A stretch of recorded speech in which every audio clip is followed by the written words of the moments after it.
بسم الله الرحمن الرحيم الحمد لله رب العالمين. Massa Solo Koulibaly. Abdoulaye Andan Jité so. Ah donc ni Djatamena Kani, ni Bakary Famou. Donc Massa Solo est le meilleur journaliste sportif de l'année. Parce qu'à connaître dans les Bnakuma. Halama Ami Toko fo hakli ato Famou. Allah na sababu. Voilà. Donc 6 ans, Bakary Waleni Akuma Devo. Atafle ki Toko Mouna atafle ki Toko. Le fana fa ya mani da Kafo Souleymane Koulibaly alias Massa Solo, journaliste sportif à Radio Clédou est devenu le meilleur journaliste sportif de l'année. Lors de la nuit de la AGSM, fait à Sikasso. Je vais écrire ça dans les annales parce que moi j'écris les dates. Voilà. Je vais écrire ça dans les annales de Radio Clédou. Je vais t'aider, c'était le 5. C'était le 5. Voilà. Samedi 5 novembre. À quel lieu? Il faut dire 2022. Non, il faut dire le lieu où ça s'est passé. 2022, c'était à l'hôtel du 50. Voilà, tout ça, c'est la précision. Et ça a été remis à quelle heure? Je marque les précisions. Comme tu es témoin vivant. Non, comme tu es témoin vivant. L'heure, quand même, je ne peux pas préciser. C'était quand même aux environs de 22h à 23h. 23h. Voilà. Très bien. Donc, à la Kakehere. Félicitations. Merci beaucoup. Bravo. Merci. Bravo. Merci. Ça fait 2. Déjà, on a postulé dans 3 et on a gagné les 3. Cela veut dire que c'est le sérieux, c'est la qualité, c'est le travail. Maintenant, tu n'as plus droit à baisser les bras. Voilà. Tu n'as plus droit à baisser les bras. Ok?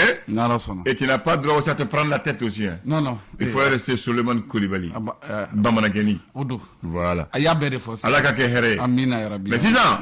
Woro Kabodo. Parce qu'on veut ni faire ni kera. Il faut woro de di koromo. Wora. Woro fendira André Mo. Mais si on a woro de ke, woro ni ambanda nyime. André Mo. Anga woro si woro do. Ni woro di. Ko yele maradi. Voilà, ko yele maradi. Voilà, yele maradi. Amana bi yele mando. La mba fo bi woro bo. Mais anga woro be ke wori de quoi. Parce que andi woro nyime.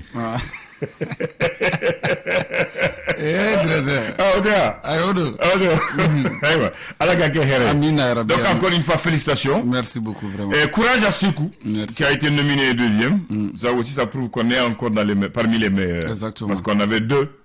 Sur les 3 nominés on avait 2. Voilà. Merci. Sikou Dian. Comme tu dis. Ambi abde. Wati tu dis. Bon wati gafsa alhamdulillah. Ambi Allah tanu. Allah akbar. Ko kunsigi koroni bomoshi mais tuma dole bomoshi bitemak.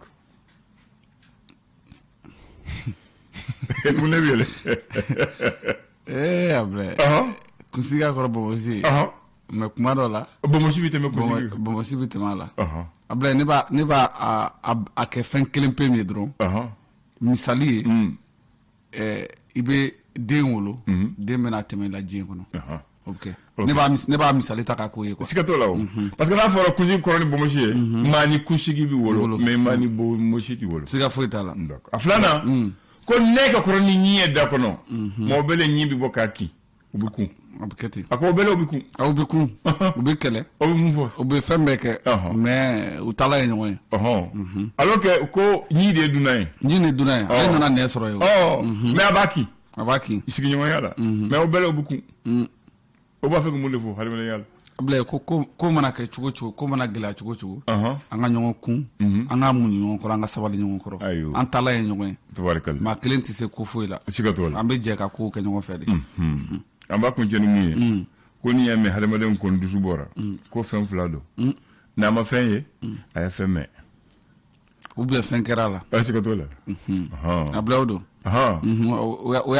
oya ke chugo ay dusu te bo fulao fendo kon bike fendo foray ay fendo me obi ay fendo yi Allah o kon odo odo able sika fueto la ay sika to la atike gwansan dusu ti bo gansan dusu ti bo gansan tabarik Allah kan kisi dusu ba ko numa amin ya rabbi Allah kan kisi na me dusu ta ke dusu nyuma ko dusu me nyeni ke ko fama dusu ba o kamaratiñe aya titaro la re ataro le ate bottena na ka tarata soro parce que ni ko kera chugo e be wuli be pere bi jama abake misali fitini kelen pedro able pour ça be ka ke gine bi dadis mina wati na able iya yi tele la abake chugo na be kuma chugo mi yere ba do nga fo ma dusu ba do siga do la bi abimi abi abubul o tala ka kiri wa sikatola ama ba dusu te foyi aywa bamano ko ibi akili de ta do ma shit le bambalite ba anga kunjono do ibi ka wati ke ibi ta dore bina iko fa bo ka wati ke sikatola fana bi ta dore bina o ma dogle la ko kaburu fale do chefarul abi a chama yere o chama yere be kila ka tatu ga faruga abla woni isi to la o ay ni wati sira abana yika chefariate ko ni president ko sayati chefari do ni wartigi de ni milliardaire de abla chokorba do konima imena la chuku bida ko sayati chefari do ako banati wartigi do foi ibi bana ibi dani nyama kima iga wari yere tisege furake ay ko wartigi wa abla ala ka hakili ɲuman na mɔgɔ ye kuma ba o mais an ti ladi de voilà an ti ladi de dɔrɔn bilen sinon diɲɛlatigɛ ko ninnu a dɔnnen n'u ka ban dɔnkilidalaw yɛrɛ fana bɛ caman fɔ an ye bon an wajibi mais an t'a faamu mais don o don fana an yɛrɛ b'a ye ko karisa tun bɛ yan a bɛ min bi o b'a sɔrɔ a tɛ ala ka masaya don ala ka hakili ɲuman d'a ma amina yarabi ala k'an kɛ tulo kunnandi amina yarabi i kulubali n ba jite bi an bɛ dɔn jumɛn na ablaye bi ye tarata ye tarata mali la koba tun bɛ kɛ tarata de wa n ko a tun bɛ kɛ ne m'a fɔ a kɛra dɛ a tun bɛ kɛ ten bamanankan don a ma yɛlɛma ablaye a ma yɛlɛma dɛ ayiwa tubarikala e b'o to ka na yan ko si ma kɛ n natɔ yan bon i ma ko mɛn fana n ye ko mɛn dɛ n ye ko mɛn yɛrɛ da ne da parce que n bɛ ka na waati n bɛ k'i lamɛn i ye dɔw fɔ n y'olu mɛn i y'o mɛn ayiwa tubarikala ayiwa an bɛ tarata la ablaye an bɛ tarata la kalo tile joli tile 8 n'o san 2022 a tubarikala ayiwa gafe bɛ yen gafew bɛ ablaye a ka ca n'a tɛmɛna fila kan a ka ca a ka ca an b'a daminɛ gafe mun tɔgɔ l'indicateur de renouveau mun de b'a kɔnɔ bi ablaye fɛn caman b'a kɔnɔ nka an bɛ an sinsin fɛn minnu kan o de ye ka yira k'a fɔ mun bɛ tali kɛ bamaci wale kɛlɛliko kɛrɛnkɛrɛnnenya n'an b'a fɔ o ma ko terrorisme ablaye donc mun ye an ka finitigilakaw kɛrɛnkɛrɛnnenya la ka ɲɛsin u ka kunnafoni di yɔrɔ ma mun ye DIRPA ye ablaye u ye bataki bɔ ka yira k'a fɔ mun bɛ tali kɛ octobre kalo tile kɔnɔna la san 2022 bamaci wale kɛba maa 130 ablaye k'u tɛgɛ dara olu kan o kɔrɔ b'a yira k'a fɔ ko k'u bɛ baara la kalo kelen kɔnɔ maa 130 k'u bɛ baara la ablaye ablaye an b'a fɔ mun ye kɔlɔnjɛba ko mun ye parti sadi ɲɛma kɛrɛnkɛrɛnnenya la ko an ka finitigilakaw ablaye k'u taara caman k'u taara ablaye mariko a faso la ka taa don a faso kɔnɔna la ablaye mariko ye jɔn n ko ablaye mariko umar mariko ne ma kɛ mariko ye dɛ voilà umar mariko don sinon ne tɛ mariko ye sɛbɛnnikɛla yɛrɛ cogo min na une descente musclée d'accord donc ko baara o kɛra nin waati na mun y'an ka finitigilakaw olu fanfɛla la ablaye ko tile fila baarabila a ko bɛ Gawo a daminɛna bi sɔgɔmada in na ko Gawokaw bɛɛ lajɛlen k'u ye tile fila baaraba o boloda ka kɛ ni lakanabaliya o siratigɛw ye donc u funna baara la merci ayiwa leçon ale ko di faso ka fasiri ale ko na office du Niger ablaye ko sɛnɛ ɲɛna kala kɔnɔ ko tɔni 800 ablaye malo la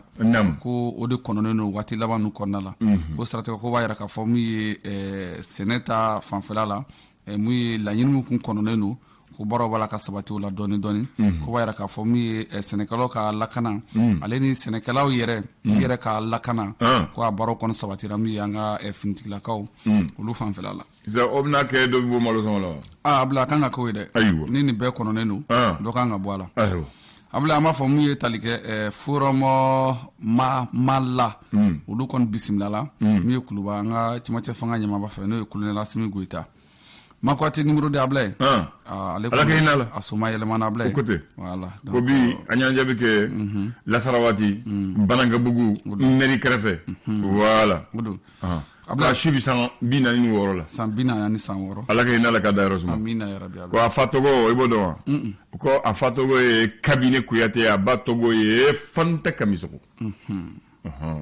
pour k'a ka dafa les échos wili les échos wele ablay akodi kwambe kalo muna kalo jume novembre kalo abla ko kalo mundo ko gele ya kalo do kalo ka gele sikato la kalo ka gele ya fole muye ko nene kalo do ablay wokoni ni nene bora ablay ko sogo be tia mura be tia angine be tia sumaya bana be mogo mine ka tia kosebe ko stratego la mo kan ko ikoloshi yera la kosebe mo kan ko koloshi dimisanu fana na kosebe mo kan ka fini fana do munu ba to fiɲɛ kana digila k'i labɛn cogo la labɛn cogo b'a to mun ye fiɲɛ kana digira walasa ni bana kofɔli na abilɛ a kana segin sɛgɛn cogoya mun na ko nka ɲɛfɔli bɛna k'a kɔnɔna na waati nataw la a yɛrɛ ka fɔ baaraw kan ka taa siratigɛ min fɛ maaw kan k'u kɔlɔsi cogoya mun na abilɛ walasa i ka se ka kisi ni kalo in ma n'o ye nɛnɛ kalo ye siratigɛ la a ma fɔ ko mois de novembre o ye nɛnɛba kalo ye nɛnɛba kalo d'accord brifini ma ko ɲini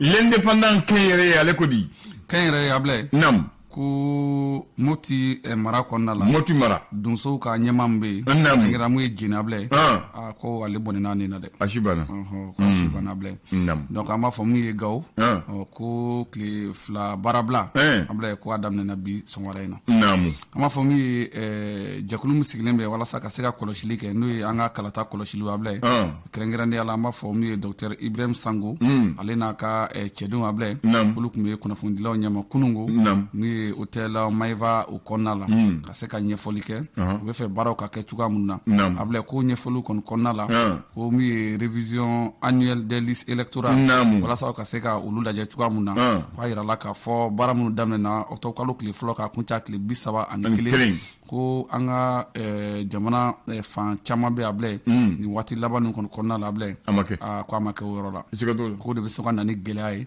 don n'a nataw kɔnɔna la mun ye kalafili ale ta siratigɛw la ayiwa gafe mun tɔgɔ le reporter ils ont rapporté quoi a ye fɛn minnu lase a ma abilɛ ko n'i y'a jateminɛ an b'a fɔ Burkina Faso ale cɛmancɛ fanga ɲɛmaa o ye Mali petit modèle o tɛ wa donc Ibrahim Traoré k'ale tun bɛ taamana k'i kunɲɛsin mun ye Mali ma abilɛ k'a ka taama kɔnɔna la an ka jamana kuntigi n'o ye Assimi Goïta u ye ɲɔgɔn sɔrɔ ka kuma ko kumaɲɔgɔnya in kɔnɔna la ko n'i y'a jateminɛ ko président Ibrahim Traoré k'a bɛ a sigila Burkina fanga kunna n'o ye cɛmancɛ fanga ye kalo kelen dɔrɔn a ka taama fɔlɔ k'a kunɲɛsira Mali ma k'a kan ka faamuya bɛɛ lajɛlen fɛ ko bi Mali bɛ yɔrɔ min na ko Mali bɛ talen don ka kɛ misali ye diɲɛma o ɲɛkɔrɔ abilɛ ko président Ibrahim ale ni min ye Assimi k'u kumana kosɛbɛ kɛrɛnkɛrɛnnenya la jamana fila n'a ma ɲɛ ko frontière b'u ni ɲɔgɔn cɛ lakanabaliya fana bɛ a jamana fila bɛɛ lajɛlen kɔnɔna la abilɛ ko siratigɛ la ko min ye Ibrahim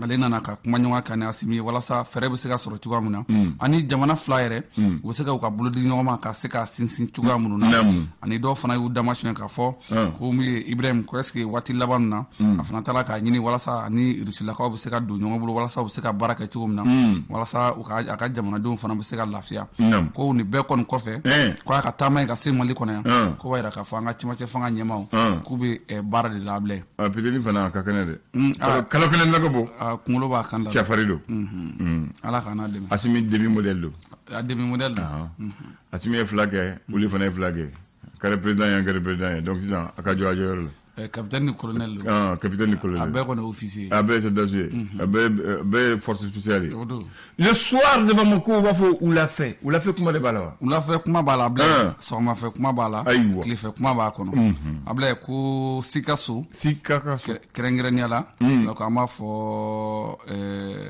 secrétaire général mun ye Saliku Sanogo a n'a ka danga o ye IRD a bilɛ a n'a ka danga k'u ye ɲangili bere ta ka gosi u kun san kelen k'u sen bɔra IRD ka ko bɛɛ lajɛlen iye a bilɛ n'an bɔra an bɛ taa Mali kɔrɔyan fan fɛ dɔɔnin k'a fɔ min ye kɛrɛnkɛrɛnnenya général El Hadji Gamu ale kɔni ye wele bila kosɛbɛ mun ye Tuareg sifinnakaw ma ni waati laban ninnu na o mana kɛ fan o fan a bilɛ k'u ka u kunda n'u ye Gawo kan nin waati laban na walasa bamaci wale kɛbaa ninnu b'a la ka kɛ nin waati na u ka se ka na wuli ka dɛmɛ don n'u ye Gawo ma walasa Gawo bɛ se ka kisi a ko ma cogoya minnu na. Ablaye colonel Sulemani Danbele ale kɔni n tɔgɔma don ko ŋunuŋunukan minnu bɛ dugu kɔnɔ k'a yɛrɛ k'a fɔ mun ye Menaka nin waati kɔnɔna la ko Menaka bɛ bamaci wale kɛbaa bolo Ablaye ko tiɲɛ foyi t'a la ko nin waati ninnu na ko maaw bɛ k'a fɔ ko kabiri Barikani kɔni taara ko Menaka ko ale kɛlen don yɔrɔ ye mun ye tɛmɛsira ye ko tiɲɛ foyi t'a la ko an ka faamaw ko wulilen don k'u jɔ k'u b'a la ka fɛn bɛɛ lajɛlen kɛ walasa u bɛ se ka lakana sabati k'a sinsin kosɛbɛ mun ye Menaka mara kɔnɔna la. Ala k'u dɛmɛ.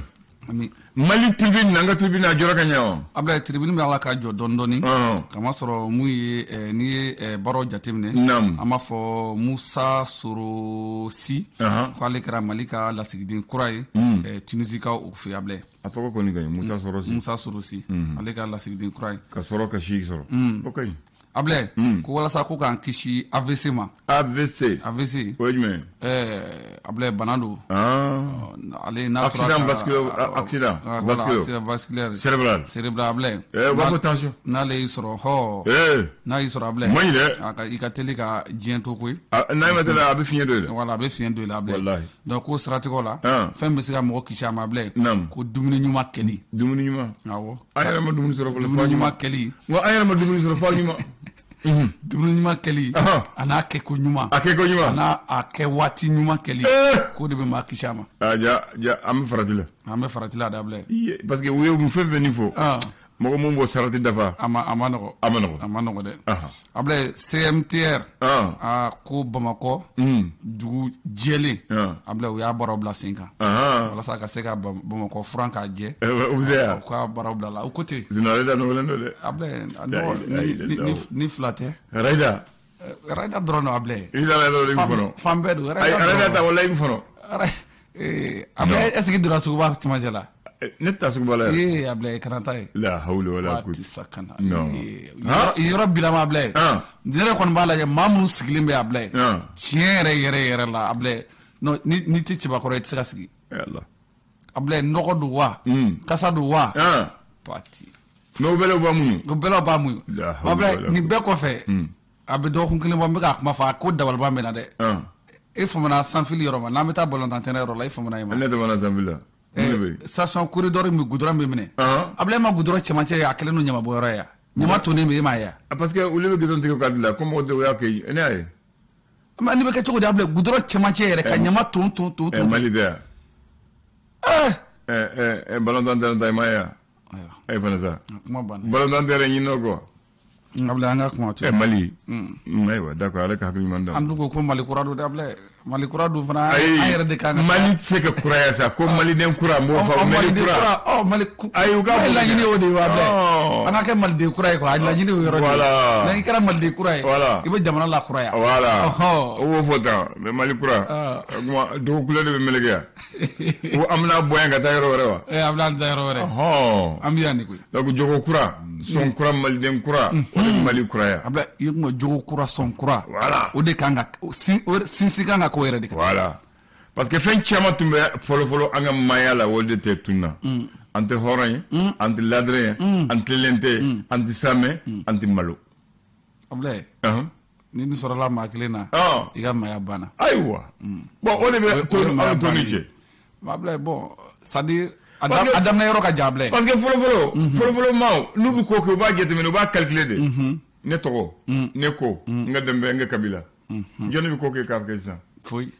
Fɔlɔ ka n'i ye sonyɛli kɛ n'i y'i minɛ o ye malo ye sisan i bɛ sonyɛli kɛ i bɛ waso. Ablaye n k'a bɛ f'i ye de ko n'i m'a kɛ ko u b'a fɔ tɛnɛ koyi so an b'a kuma mɛn koyi a bɛ fɔ yɔrɔ bɛɛ ko danga b'a kɔ ko i ma karisa a bilala ni yɔrɔba den na foyi t'a bolo motoni ni motoni ko foyi t'a bolo ko dangatɔ don donc société yɛrɛ b'i pousser i ka tali kɛ. Voilà a bɛ n'i tali kɛ o b'a fɔ jaa bɛ sɔn dɛ jaa mugu ɲuman don a bɛ sɔn de après o bɛ kɛ sɔn dɛ. Ablaye n'i tali kɛ fana ka na u bɛ minɛ k'i don kaso la i bɛ dɔ sara i bɛ tila ka bɔ tuguni i bɛ taa i bɛ wusanba ye kɛ n'a tɔ ye. E bɛ peut-être a juguman yɔrɔ ye jumɛn ye n'i bilala jɔyɔrɔ ɲuman na bɛɛ bɛ taa i nɔfɛ k'i deli kɛlɛ ko olu ɲinɛ k'i ka sara dɔrɔn de b'i bolo ani muru mun farago ba fo indemnité e bi se que besoin ni kasara ya bala ite se ko ke bon ni ma ni ko bi besoin fara fo ke wali ke fo ti to ani ko bi besoin ke wali te bi dota di wa ani o de ke wali na ko fo abla afode o de wa afode pour ga fam ni ko se ka di bo fa ka jugu femba bo la ti fe ko te fa fe ni mama